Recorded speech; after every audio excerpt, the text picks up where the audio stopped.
ಚಿರೋರೆ ಸೆರ್ಗ್ಬಿಡ್ತೀರಾ?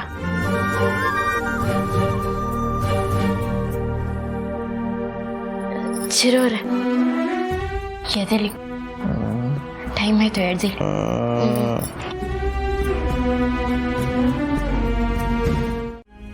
ಕಮ್ಮಿ ನಾವು ಕುಡ್ದಿದ್ದು ನೀರು ಅನ್ಕೊಂಡು ನಮ್ಮಣ್ಣ ಬೇರ್ ಕುಡಿತಾನಲ್ವಾ, ಕುಡಿದ್ರಿ.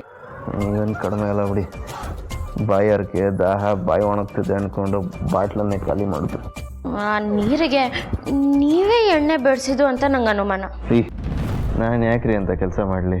ನನ್ನ ಜೊತೆ ಕೊನೆ ಪಾರ್ಟಿ ಅಲ್ವಾ, ಅದೇನಂದ್ರಿ ನೀವು, ಸಪ್ರೇಟ್ ಪಾರ್ಟಿ. ಅದಕ್ಕೆ ಕೊನೆಯದಾಗಿ ಎಣ್ಣೆ ಪಾರ್ಟಿ ಮಾಡೋಣ ಅಂತ ಮಾಡಿರ್ಬೋದು. ಈಗಿನ ಹುಡುಗರನ್ನ ನಂಬಾರ್ದು. ಹೊರಗೆ ಹೋಗೋಣ ಅಂತ ಹುಡುಗಿರಿಗೆ ಹೇಳಿ ಅದೇನೋ ಮಾಡ್ತಾರೆ. ನೀವು ಏನಾದರೂ ನನ್ನ ಏನು ನೀವು ನನ್ನ ಬಗ್ಗೆ ಇಷ್ಟು ಕೆಟ್ಟದಾಗ ಮಾತಾಡ್ತೀರಾ? ಇಷ್ಟು ದಿನ ನನ್ನ ಜೊತೆ ಸಂಸಾರ ಮಾಡಿದ್ಕೂ ಒಳ್ಳೆ ಮರ್ಯಾದೆ ಕೊಟ್ಟರು ಬಿಡಿ. ಮತ್ತೆ ನೀರು ತಗೊಳ್ಳಿ ಅಂತ ಎಣ್ಣೆನೇ ಕುಡಿಸಿದ್ರಲ್ವ, ಅದು ನ್ಯಾಯನಾ? ಅದೇ ಕಣ್ರಿ, ನನಗೂ ಗೊತ್ತಿಲ್ಲ. ಯಾರೋ ನೀರಿನ ಬಾಟ್ಲ್ ಇಟ್ಟಿದ್ದಾರಲ್ಲ ಅಂತ ಎತ್ಕೊಂಡು ಗಾಡಿಗೆ ಹಾಕೊಂಡೆ. ಆದರೆ ಅದು ನನ್ನ ಪಾಲಕ್ಕೆ ಸಂಜೀವಿನಿ ಆಗೋದು ಬದಲು ವಿಷದ ಥರ ಆಗೋಯ್ತು. ಏನು ಮಾಡೋದು? ಹೋಗ್ಲಿ, ರಾತ್ರಿ ಏನಾಯಿತು ಅಂತ ಏನಾದ್ರು ಗೊತ್ತಾ ನಿಮಗೆ? ರೂಮಲ್ಲ ಪಾರ್ಟಿ ಅಲ್ಲ. ರೂಮಲ್ಲಿ ಏನಾಯಿತು? ಅಯ್ಯೋ, ಗಾಬರಿ ಪಡ್ಬಿಡಿ ಚಿರೋರೆ. ಅವತ್ತಿನ ಥರ ನೀವೇನೋ ಮಾಡಿರಿ ಅಂತ ಮನೆಯವ್ರಿಗೆಲ್ಲ ಸುಳ್ಳು ಹೇಳ್ಕೊಂಡು ಇಲ್ಲೇ ಉಳ್ಕೊಳ್ಳಲ್ಲ. ಆದಷ್ಟು ಬೇಗ ಇಲ್ಲಿಂದ ಹೊರಡ್ತೀನಿ. ಆದರೆ ನನ್ಗೆ ನೆನಪಿರೋ ಅಷ್ಟು ನೀವು ನೆನ್ನೆ ಸ್ವಲ್ಪ ಅತಿಯಾಗೇ ಆಡ್ತಿದ್ರಿ. ನಾನಾ?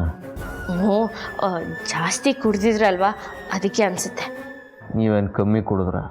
ನೀವು ಓವರಾಗೆ ಆಡ್ತಿದ್ರಿ, ಗೊತ್ತು ನನಗೆ. ಹೋಗ್ಲಿ ಬಿಡಿ, ಊಟಕ್ಕಂತ ಆಚೆ ಹೋಗಿದ್ದು ನಾವು ಕಂಡು ಪೂರ್ತಿ ಕೂಡ್ಕೊಂಡು ಬಂದಿದ್ದಾಯ್ತು. ಒಂಥರ ಚೆನ್ನಾಗಿತ್ತು. ಸರಿ, ನೀವು ಕೂತಿರಿ, ಆಗಿರೋ ತಲೆನೋವಿಗೆ ಮಜ್ಜಿಗೆ ಮಾಡ್ಕೊಂಡು ಬರ್ತೀನಿ. ಓ, ರಾತ್ರಿ ಪಾರ್ಟಿ ಜೋರಾಗಿತ್ತಾ? ಚೆನ್ನಾಗಿತ್ತು ಮೇಡಮ್. ಏನೇನು ಮಾಡಿದ್ರಿ? ಮಾತಾಡಿದ್ವಿ, ಕಂಡು ಪೂರ್ತಿ ಕುಡಿದ್ವಿ. ಏನು? Juice madam.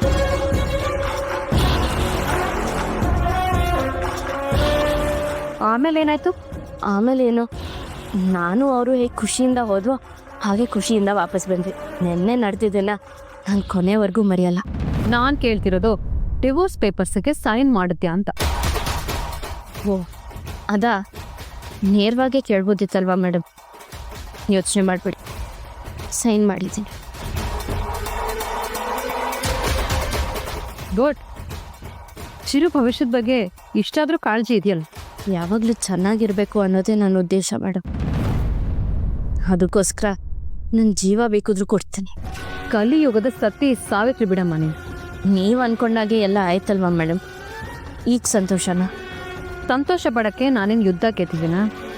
ಚಿರುಗೆ ನೀನು ಯಾವ ಆ್ಯಂಗಲಿಂದನೂ ಸೂಟ್ ಆಗಲ್ಲ ಅಂತ ನೀನು ಮೋಸದಿಂದ ಮದುವೆ ಆಗಿ ಮನೆಗೆ ಬಂದಾಗ್ಲಿಂದನೂ ನಾನು ಹೇಳ್ತಾನೆ ಇದ್ದೀನಲ್ಲ. ಆವತ್ತೇ ನಿನ್ನನ್ನು ಅವನಿಂದ ದೂರ ಮಾಡ್ತೀನಿ ಅಂತ ನಾನು ಹೇಳಿದ್ದೆ. ಇವತ್ತು ಹಾಗೆ ಮಾಡಿದ್ದೀನಿ. ಆವತ್ತು ಚಿರು ಅದಕ್ಕೆ ಒಪ್ಪಿದ್ದ, ಇವತ್ತು ಹಾಗೆ ಮಾಡಿದ್ದಾನೆ. ಹೌದು ಮೇಡಮ್, ಇನ್ಮೇಲೆ ನನ್ನ ಗಂಡ ಖುಷಿಯಾಗಿರ್ಬೇಕು ಅಷ್ಟೆ. ಅವನನ್ನ ಗಂಡ ಅಂತ ಕರಿಬೇಡ, ಈಗ ನಿಂದ ಅರ್ಹತೆನೇ ಇಲ್ಲ. ಚಿರು ಏನು ಮಾಡ್ತಾನೆ? ಈಗ ತಾನೇ ಎದ್ರು. ಹೋಗು.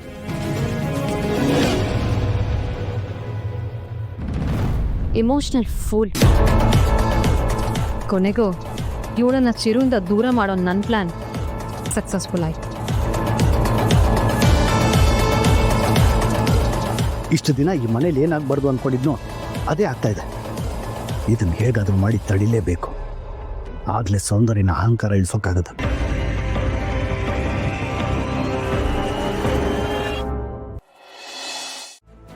ಬರುವಾಗ ದೀಪ ಸಿಕ್ಕಿದ್ಲು. ನೆನ್ನೆ ಪಾರ್ಟಿ ಅಂತ ಹೇಳಿ ನಿನ್ನನ್ನು ಹೊರಗೆ ಕರ್ಕೊಂಡು ಹೋಗಿ ಆಮೇಲೆ ಡೈವೋರ್ಸ್ ವಿಷಯದಲ್ಲಿ ನಿಂಗೇನಾದರೂ ಬೇರೆ ಥರ ತಲೆ ತಿನ್ನಿಲ್ಲ ತಾನೆ? ಹಾಗೇನಿಲ್ಲ ಅದಕ್ಕೆ. ಡೈವೋರ್ಸ್ ಬಗ್ಗೆ ಗೊತ್ತಾದಾಗಿಂದ ಅವ್ರು ನನಗೆ ಡೈವೋರ್ಸ್ ಕೊಡಬೇಕು ಅಂತಲೇ ಇದ್ದಾರೆ. ಗುಡ್. ಆದಷ್ಟು ಬೇಗ ಅವಳು ನಿನ್ನಿಂದ ದೂರ ಆದರೆ ಸಾಕು. ಆಮೇಲೆ ನೀನು ಮೊದಲಿನ ಥರ ಚಿರು ಆಗಿ ಖುಷಿಯಾಗಿರ್ಬೋದು. ಇದೆಲ್ಲ ಆಗಬೇಕು ಅಂದರೆ ಆದಷ್ಟು ಬೇಗ ಡಿವೋರ್ಸ್ ಪೇಪರ್ಸ್ಗೆ ಸೈನ್ ಆಗಬೇಕು. ಆ ಸೈನ್ ಆಗಿದೆಯಾ? ಅದಕ್ಕೆ ಸೈನ್ ಮಾಡಿದ್ದಾರೆ. ಸರಿ, ಆ ಪೇಪರ್ಸ್ ಕೊಡು, ನಾನು ಮುಂದಿನ ಪ್ರೊಸೀಜರ್ಸ್ ಮಾಡಿಸ್ತೇನೆ. ಪೇಪರ್ಸು ಸೈನ್ ಹಾಕಿಸ್ತೇ ಅಂದಿರಾ ಚಿರು? ಅದು ಹಾಂ ಹಾಂ.